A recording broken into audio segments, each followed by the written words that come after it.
This is the Best of the Week on Relevant Radio. There's an underlying assumption that literally everything just happened by itself.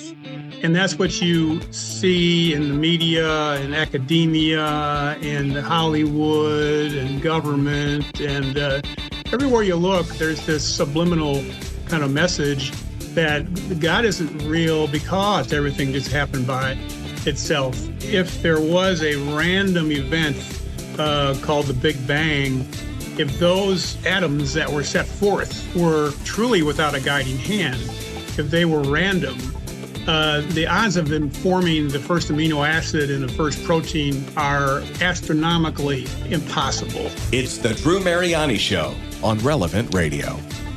Yeah, that was the voice of my next guest, Robert Trussell, on the logic of the created universe. Let's talk about this. I hope my brother-in-law is listening. Matt, I sometimes know you're tuning in and tuning out. He's a guy who's an atheist, doesn't really believe in God, doesn't think God exists. His belief, believe it or not, is that we just kind of blink out. You know, when you die, it's over. That's it. You know, you're no different than roadkill. That's how he views life, unfortunately. Why do you believe in God? Maybe that's a good place for me to start. Why do you believe in God? Right? Can you prove that God exists? And I'm not saying, hey, it's in Scripture, Drew, or it's emotion, I feel him. No, can you prove that God exists using nothing but logic, clear, rational thinking? Well, coming up, that's exactly what we're going to do. We'll explore some of the most compelling arguments of God's existence. And joining me right now to help walk us through this is Robert Trussell. He's been the founder of Tempur-Pedic. You might sleep on one of his mattresses, right? Tempur-Pedic he's got a very firm faith in God. It wasn't always that way. In fact, it was actually a logical deduction that made him, when he was just a teenager, rebelling against his mother that helped keep him at least on the road to that firm faith. And he's written a book just recently called The Logic That God Exists, a handbook on the belief in God through simple reason to bring it peace. He joins me right now, and it's great to have you with me today, Robert. Good afternoon. Thanks for your time. Hey, Drew, thank you. Thank you for the opportunity. So I love this. You and I had an opportunity to meet down in Florida. I didn't realize this was a big part of your backstory, but I'm curious, what inspired you to actually say, okay, at this point in time, I need to lay this out in print? Was there somebody you were trying to convince, or what was the spark? What was the cause behind your book? It was just that through my personal life and business life, I saw that there seemed to be in the culture a weakening and a basic belief in God. Back when I was a kid, it seemed like everybody believed in God much more. Now, it's not so much. If you look at the polling, only now 60% of Americans believe in God for sure. That number used to be closer to 90. In Europe, only 15% say they believe in God for sure. Wow. So that's a stunning reversal. And the reason is I think it's because of the culture has indoctrinated us. We are bombarded every day by an atheistic or agnostic viewpoint coming from the media, Hollywood, academia, and science. The whole culture is whispering in our ear, there is no God, there is no God. It is a given in our culture, and religion is often seen as ridiculous. We are conditioned to believe that science is the only field that is important or even real. But science has no answer to how plants or animals or humans came to be, and it has no explanation as to why. And as Catholics, we are often trying to get our Catholic friends or family members to go to Mass regularly and receive the sacraments and practice their faith. It is my contention that while we're trying to get people to go to step B and C in their faith, many of them are still stuck on step A, which is basic belief in God, and for the reasons that I've just outlined. So you came to the logical conclusion that God existed when you were young. What was going on with you, and what was the logic or the reason that brought you to that conclusion? Well, I had a very Catholic mother who converted my father, and I went to Catholic grade school, high school, and college, and went to Marquette University. And so I was brought up in the faith. But I went through, as everyone I knew back in the 60s and 70s, we rebelled against everything, that generation. And I did too, and I stopped going to Mass on Sundays unless my mother made me go. Right. And so I though, had this foundation. And when I asked myself, well, I remember I was driving down the street, down Wisconsin Avenue in Milwaukee. I said, well, do you believe there is a God or not? Right. And do you believe that he's manifested in this world by Jesus Christ, who died for our sins, or not? And the answer was, yeah, I guess I do, because I knew what my next question was going to be. If you don't believe, why not? And I knew I couldn't answer that. I had no reason to reject my basic teaching that I was brought up with. Now, that didn't mean I started going to Mass right away, but it changed my life, and it put me on a road to where I am now. Yeah, I love it. I mean, I think God reaches out to all of us in different ways. And your book lays out a number of the ways that we can find God, some very scientific. But there's something that struck me. I never really thought about this until I started to read your book. You open your book with this idea that belief in God brings peace.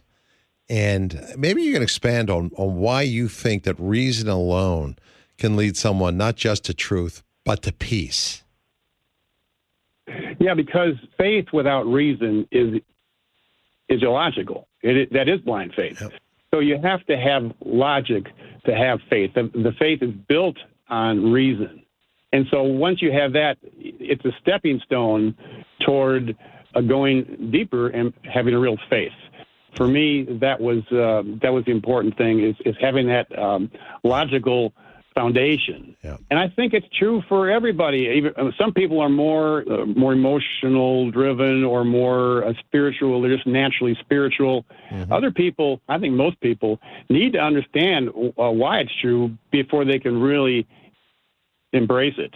And I see this all the time, and the culture is so against this. I have a family member who was in a sober living house, and he had a roommate who was he had been to 10 sober living houses. He had tattoos on his face. He was in and out of jail. Right. He was just 28 years old, a complete wreck.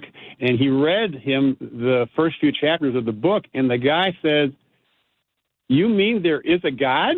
Wow. He said, "I just thought it was a fairy tale." And he started crying. Right. And then he started confessing his sins. Oh, my gosh. So some people, now, it's probably not for everybody, but there are some people, this will change them. Just knowing that there's logic that is true, that it's not just a fairy tale like Easter Bunny or the Tooth Fairy. So I have a brother-in-law who will do that. I mean, he thinks it's a fairy tale. And he's even said that, it's like, I love the story that you just shared. And I think logic is a great way to maybe approach belief in God. But you often hear a lot of people who deny the existence of God. They use, I guess, flawed arguments or a lot of skeptics that says science has disproven God. Have you heard that one? I mean, you'll hear everything, but that's just not the case. Yep. There are three main reasons, I think, why people doubt the existence of God. Number one, I think the number one reason is the problem of pain, as C.S. Lewis put it. They do not believe that a loving God would allow so much pain and suffering. And I admit that is difficult to, when we see loved ones suffer, or it's hard to understand sometimes. But the reason is because we're looking at it from a different viewpoint. To us, we're looking about the importance of the next 2 weeks.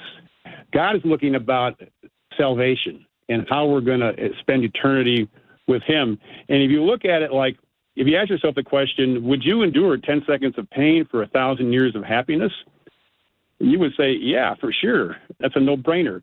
Well, infinity is much longer than that. And so if we have a rough time down here for 70 years relatively, and there's a lot of beautiful and wonderful things in this world, if we have a rough time down here compared to the light of eternity, it's nothing. And God has to allow this because, and I have a chapter in the book called What If You Were God? And if you were God, would you be authentic? And the answer is, yeah, you'd be authentic, but you can believe that a real God would be way more authentic than you. And if God is all just and all merciful, he has to allow some of this stuff to happen. Otherwise, we're just puppets. Yeah. That's the other one my brother-in-law does use. Why would God allow cancer? Why would he allow pain? Why would he allow suffering? That's probably the biggest objection, I think, to the reality of God for a lot of people. They do have their heads getting around that. We're in a culture that sees faith and reason almost as opposites. In your book, do you reconcile the two? Faith and reason? Yeah, to me, I do. To me, reason is the first step toward faith. Right. A priest once told me that faith has to do a lot with obedience, and therefore non-faith has to do with disobedience. And so that's one of the other reasons that people don't believe, because they don't want to believe. They're busy. We're busy in our daily lives, and we're afraid of changing them. Yeah. That's such a good point, though. You think about that. People don't want to believe because there's a cost that comes with belief in God, right? There really is. There's something that you are now, called to do. And a lot of people want to live by their own set of rules, and life's a lot easier if there isn't a God, in their opinion. I think that's really important. Let's go through the cosmological argument in your book and how you break that down, because a lot of people, I think that's such an easy one to use. It doesn't take, like I said, a theology degree to kind of make that case that everything begins with exists, has a cause. Walk us through that for those who are saying, well, I'd love to be able to talk to my loved one who doesn't believe in God. Is there an argument that's pretty easy for me to use? Yeah, well, we all see the reality of the world around us in the universe, and we all have to wonder how it got there. Yep. So either there is a God, or everything just happened by itself. Yep. And from a random, whether it's the Big Bang or whatever, either God did that or it happened by itself. And what we know from a scientific standpoint, that energy and matter cannot create itself. Right. So either energy and matter always was and always will be, or there is a God. And by the way, that's the definition of God. He always was and always will be. He's eternal. Mm-hmm. And so that, to me, is a huge thing. And people seem to kind of brush over that because it's pretty obvious that things can't create themselves. I guess once you realize that there is a creator behind everything, something that caused, the Big Bang, or however far back you want to go, a mind behind the math of the universe, a will behind your very existence. Suddenly life doesn't seem that random anymore, does it? Suddenly suffering has a purpose. Hope has a foundation. I think it's kind of comforting to be able to follow that to its logical end. You also use another argument in your book. I know you go through several of these. The teleological argument. And I know it's a fancy word for just saying, look at the design. When you take a look at the fine-tuning of the universe, if gravity were just a little bit stronger or weaker, life couldn't exist, right? If the Earth were just a little bit closer to the sun, our oceans would boil. A little bit further away, we would freeze. Speak to the teleological argument, if you could. Right. Well, I was thinking about this the other day. It's kind of ironic because back in the days of Galileo, the church got in trouble because at the time they kind of thought that the world revolved around man, and that the idea that we were just one of the planets was kind of hard to swallow them. But now science is finding that actually may be true, that the whole universe would not have been able to make carbon, which is what we're made of, if it had been 1 in 25 zeros stronger or weaker on the Big Bang. And lots of things like that, the anthropic principles, that it appears now that the universe was made so that humans could survive and live. And that's pretty crazy. I know, it's wild. It really is. I think it was Einstein that says, the more I study science, the more I believe in God. Isn't that always the case? Right. The more you know, the more you realize you don't know, right? And when you look at God's creation, it's breathtaking. Just because of time, I want to talk about the moral argument too, and this one hits home because every one of us, we are wired to know God, to desire Him, I believe, and we all have a moral compass within us. Deep down, we know that killing a baby is wrong. That love is good, right? That justice matters, but where does that come from? If we're just chemical accidents, if we're just cosmic dust, right, floating through a meaningless void, then how can anything be objectively right or wrong. Speak to the moral argument, too, for those who want to follow that in addition to the science. How does that point to God?